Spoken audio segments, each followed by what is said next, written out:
You guys, I understand. I understand why they do this to our restrooms, why they put sensors in places, because they're trying to save energy. They're trying to save water. I live in California. We need water, okay? We do. But some places need sensors, some places don't.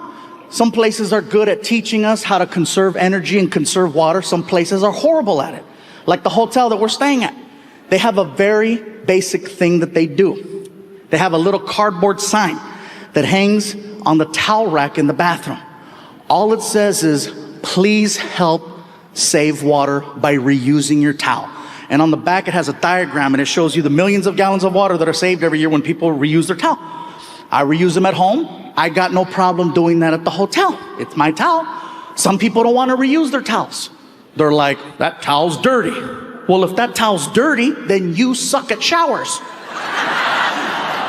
Because theoretically, that white towel should be white every single time you use it. But no, people like to roll it up and then go expert mode with it. And now you waste more water trying to get that out. Like I said, some places are good at teaching us how to save energy, save water. Some places are horrible at it. I was at a university not too long ago, very close to here. And this university has a lot of money. So much so that they have their own private police department that's on campus. It's only for the campus. Now that's not a big deal. There's a lot of colleges that have their own on-campus police. The difference is this college, somehow or another, wound up giving the police department Priuses to use for their patrol cars. Now some of you already know the university. Now look, this is not even a joke. My thing is that if you're an officer of the law, it's your job to fight crime. The first thing that people see when you arrive on a scene is your mode of transportation. Your vehicle needs to establish dominance of the situation before you set one foot outside. In California, over 65% of California highway patrol officers now drive SUVs. So when you get stopped over there, you feel it. You're intimidated by it.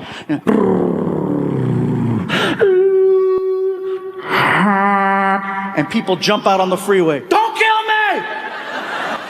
Now, imagine getting stopped by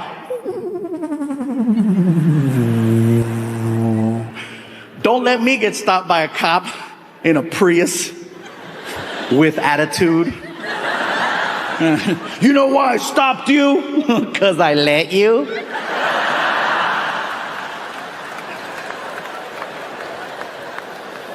Imagine the first time they did a DUI stop, the cop probably didn't even get out of the car. He just stayed on the radio. Sir, step out of your vehicle right now. Okay, okay, all right. Is that a Prius? I must be drunk. Sir, walk the line. Okay, all right. Officer, if I gotta go to jail, can you call a real cop car to pick me up?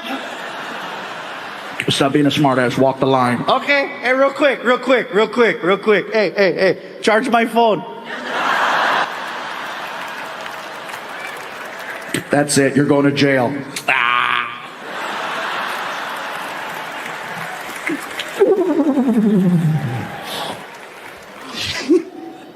I don't know, man. A lot of times. Yes, sir. ¿Qué pasó? I love you too, bro. Give me cake, sugar-free. Thank you. Oh, I gotta be careful. I almost slipped right there. He's like, I'll catch you. Yeah, you'll catch me, and you'll catch me. It's like SeaWorld without the water. I gotta start being careful, you guys, because I'm noticing now, after 6 specials, that a lot of my material, a lot of my stories are starting to come back to haunt me. Some of them in good ways, some of them not so good. For example, in 1997, on TV, one time I said, I love chocolate cake. One time. 19 years later, people are still bringing me chocolate cakes. That is crazy. I mean, think about that. 19 years ago, and I'm still getting cake. I've only said it one time. Next thing you know, I talked about how much I love diet sodas. Next thing you know, people started bringing me diet sodas. In the following special, Aloha Fluffy, I started talking about how my son's growing a little bit older and the hormones are kicking in and he needed to use deodorant. Next thing you know, his friends started bringing deodorant and people started bringing deodorant to my shows for me to give to my son. In that same special, Aloha Fluffy, I told a story that went viral called the racist gift basket story. The story itself is about 15 minutes long, okay? I'm gonna give you the 3-minute version of that story so you understand what's going on. Basically, Martin and I are doing a show in Sacramento, California. We're driving from LA to Sacramento. We're passing through a small town called Fresno. As we're passing through Fresno, we reach out to the local promoter who does the shows there. We're good friends with him. And he tells us, because we're trying to have lunch. And he goes, he's busy, but by the way, G. Riley's in town. And we're like, oh shoot, our friend G. Riley's in town. He's at the hotel. All right, he's at the hotel. We knew exactly where he was at. So I say, Martin, how about we go and visit G? Martin goes, let's stop by. I figured first, let's go pick up some soda, some drinks so we can surprise him. So we get to the market. As soon as we walk in the door, we see a whole pile of gift baskets. Martin goes, we should get him a gift basket. I said, Martin, G. Riley doesn't like gift baskets, okay? He doesn't like the fancy wine and the fancy cheese and the sausage. He definitely hates crackers. You don't even know why that's so funny. But anyways, I said, how about this, Martin? He doesn't know we're coming. Let's have a little fun with him. How about we make him a racist gift basket? And Martin goes, what's that? I go, Martin, a racist gift basket. A gift basket designed to have fun with whatever race you're trying to mess with. Now, in G's case, he's black. It was easy. Now, I say easy not to be an ass. I say easy because there's so many stereotypes attached to African Americans. So we have this empty gift basket. What did we put in it? Fried chicken, watermelon, Kool-Aid, grape soda, barbecued potato chips, sunflower seeds, an Ebony magazine, a Chris Rock DVD called Bigger and Blacker, Magnum condoms, Newport cigarettes, a rack of ribs, the recipe for cornbread. We put everything but a white girl with a big ass in the basket. We wrapped it up really nice. We put a big bow on it and we took it to the hotel. We had the girl at the front desk deliver it to his room. Martin and I are waiting in the hallway where he can't see us. So she knocks on the door. G. Riley opens the door. She gives him the gift basket. He says thank you, closes the door. Martin and I run over to the door and we start listening to him opening up the gift basket. As he's opening it, he's getting excited. And he is enjoying every single thing he is pulling out of that basket. He is loving this basket until he realizes it's a practical joke. And then he freaks out because he read the greeting card. The greeting card freaked him out because now he thinks that the KKK sent the gift basket. Now some of you are like, why does he think that? Because that's what we wrote. If you're going to do a practical joke, you go big or you go home is what I'm trying to say. So he freaks out and he tries to run out of the hotel room. As soon as he gets in the hallway, he sees Martin and I laughing and he puts 2 and 2 together. So then he cusses us out. He forgives us, gives us a hug, high five. We go back in his room and then I eat his chicken. What winds up happening is that story goes crazy on Comedy Central. People are giving him a hard time, so they pull it. Next thing you know, I upload it through YouTube. 10 million views it gets on YouTube. Then they flag it because the word racist is on the title, so it gets pulled off. So then I re-upload it, it gets another 10 million. Then I had people share it. All in all, the video's probably gotten about a little over 100 million views. So here's what happened. Just like the chocolate cakes,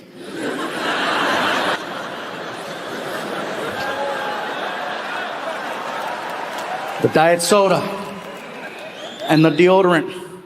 Before you know it, people started bringing me Mexican racist gift baskets.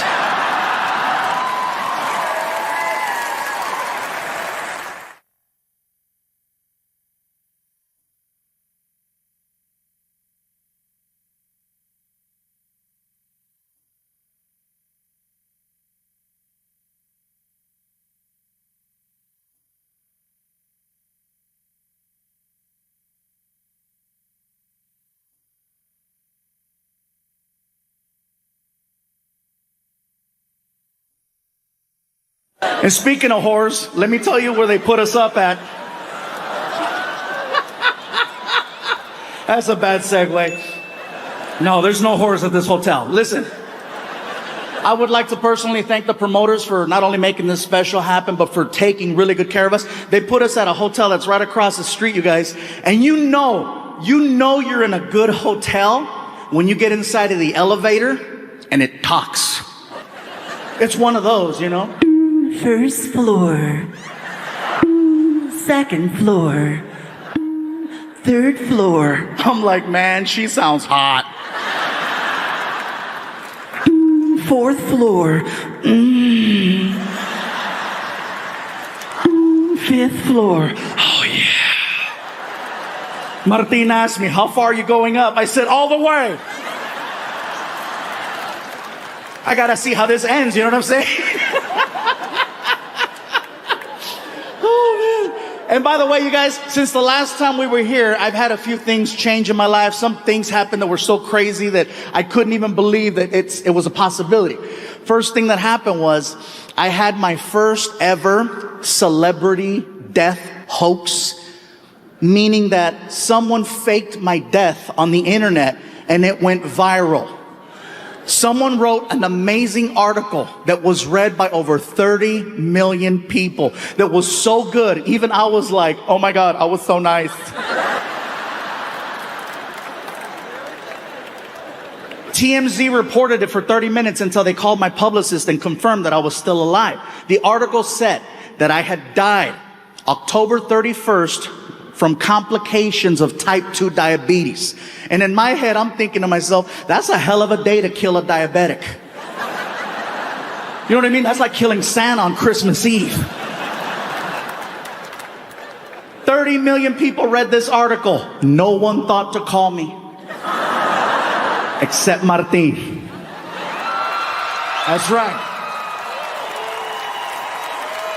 Martin was the only one that called me.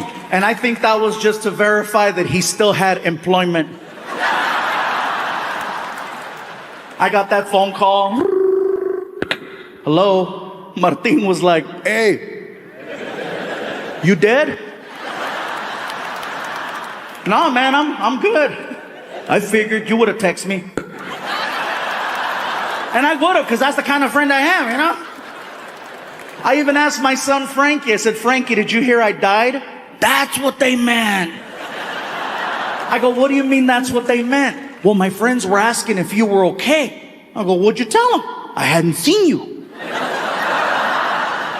And so, well, apparently I died. Welcome back.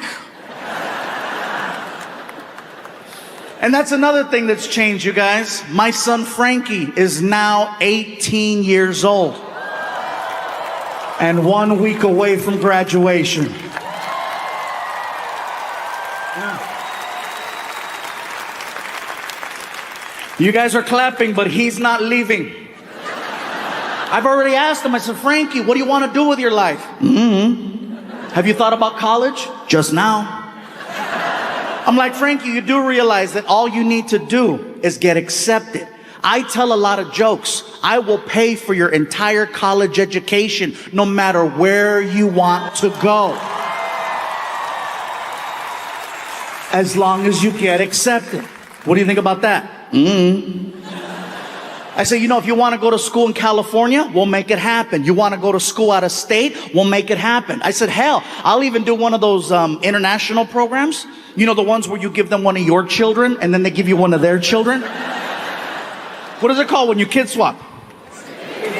Thank you. Sorry. That's right. Exchange. Some of you are like, that's called human trafficking. Different program. I would love to do an exchange program with my son, but don't give me a regular kid. If I'm going to do an exchange program, give me a kid from like a hardcore third world country so that he appreciates all the basic things most American children take for granted.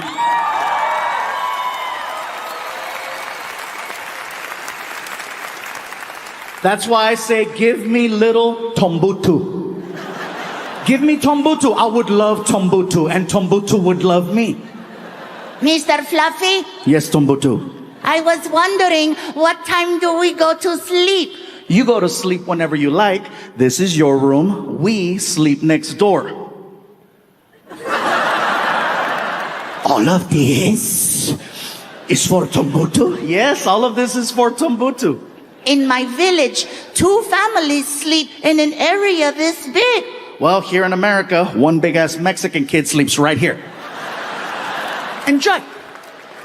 And then I would take him to like IHOP or Denny's and let him order whatever he wants and just watch him lose it.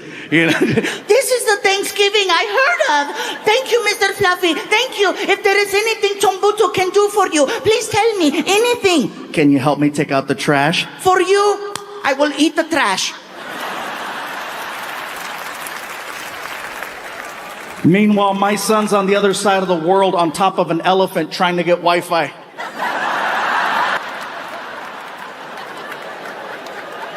I love my son very much, you guys. It's just that sometimes he doesn't get the position he's in. He doesn't realize it, which is why I love it whenever he brings his friends over. He brings his friends over the house and they're constantly saying what I'm saying. And as a parent, anytime you tell your kids something, that's one thing. When you can get their friends to say what you say, you can't pay for that.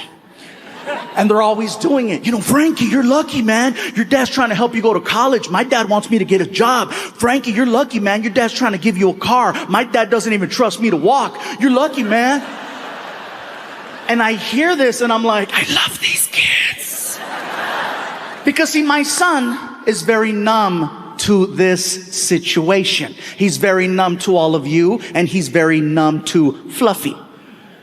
Okay, he doesn't see Fluffy. He sees Dad. Dad. I'm just Dad. You know, I'm the guy that tells him clean your room, take a shower, and put on deodorant, which he does very well now.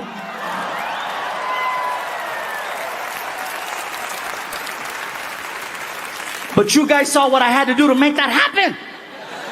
See, his friends, on the other hand, they still get excited when they see me. They still geek out. I walk into the living room, they're all sitting there. Frankie sees me. Hey, Dad. His friends see me. They see this.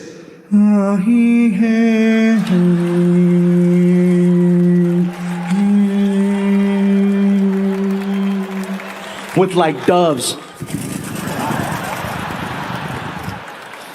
Can you imagine if every time you walked into a room that happened? He's here.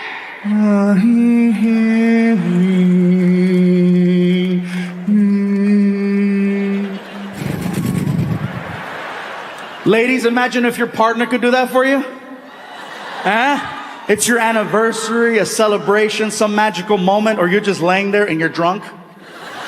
And you're just like, what are you gonna do to me? What are you gonna do?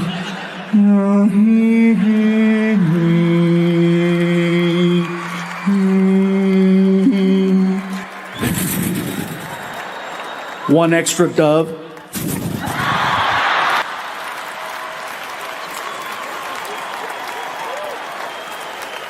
And by the way, guys, if you're ever able to pull off the doves, just leave it at that. Don't try to top the doves. It's very hard to top the doves. Don't start running your mouth and talking smack. She's laying there and don't start, you don't even know what's going to happen to you. You don't even understand. You're going to get it. Don't do that, because ladies, all you have to do is look at him and go, ah.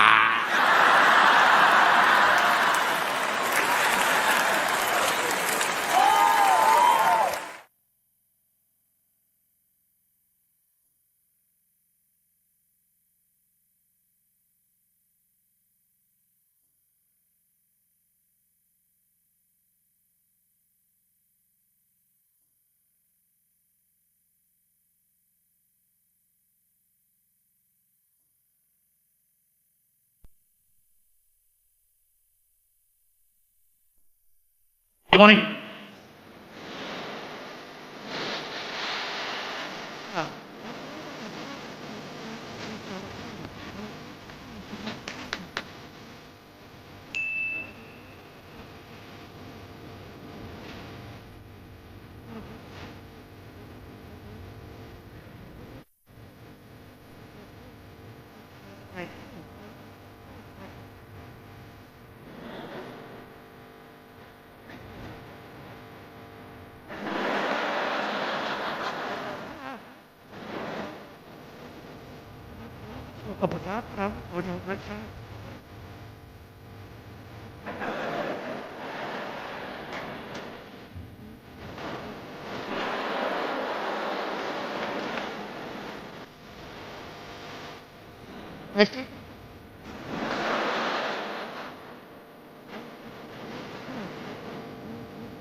Down in the lobby.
I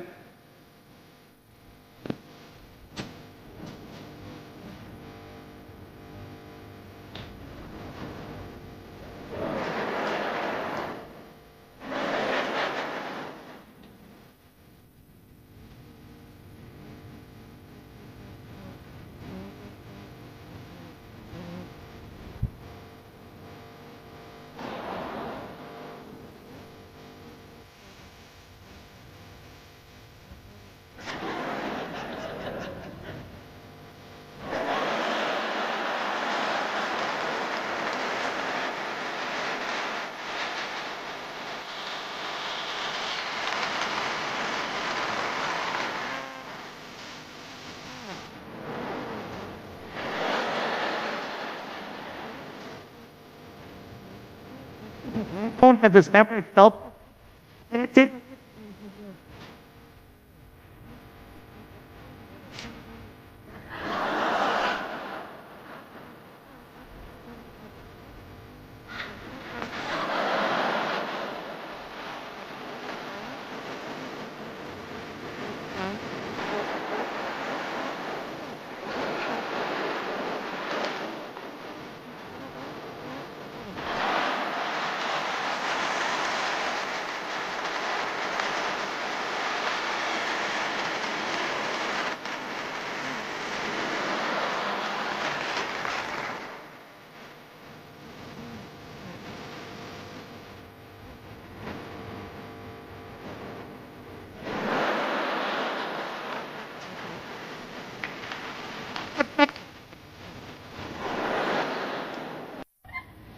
Yeah. Very happy she was able to make it.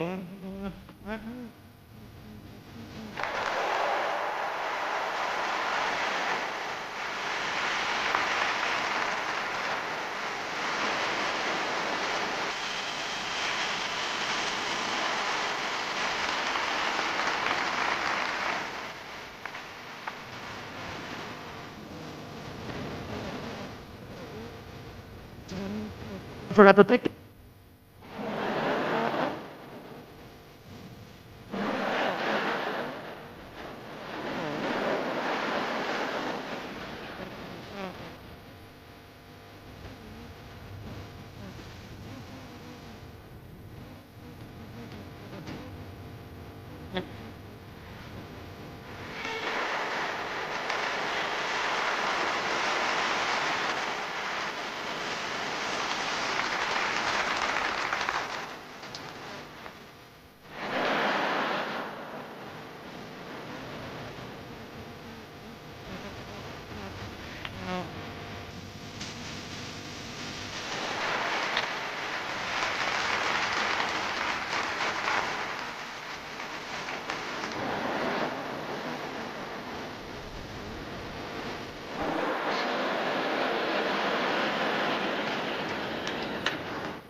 Frankie!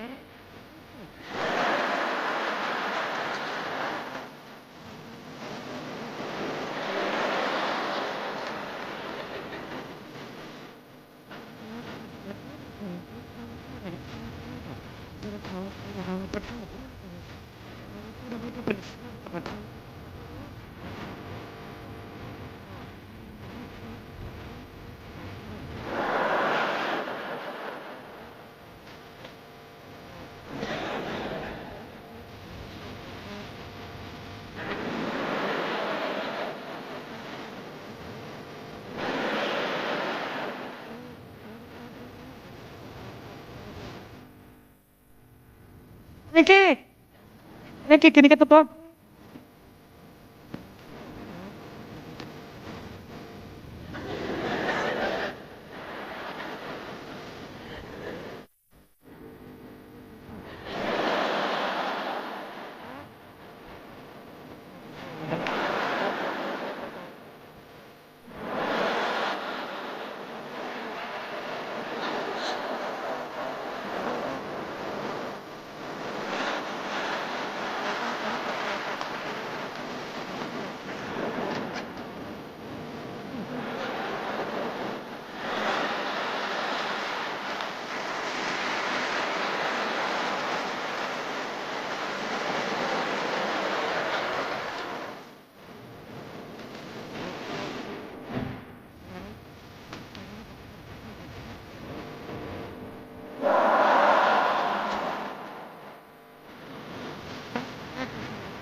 That's about a...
I think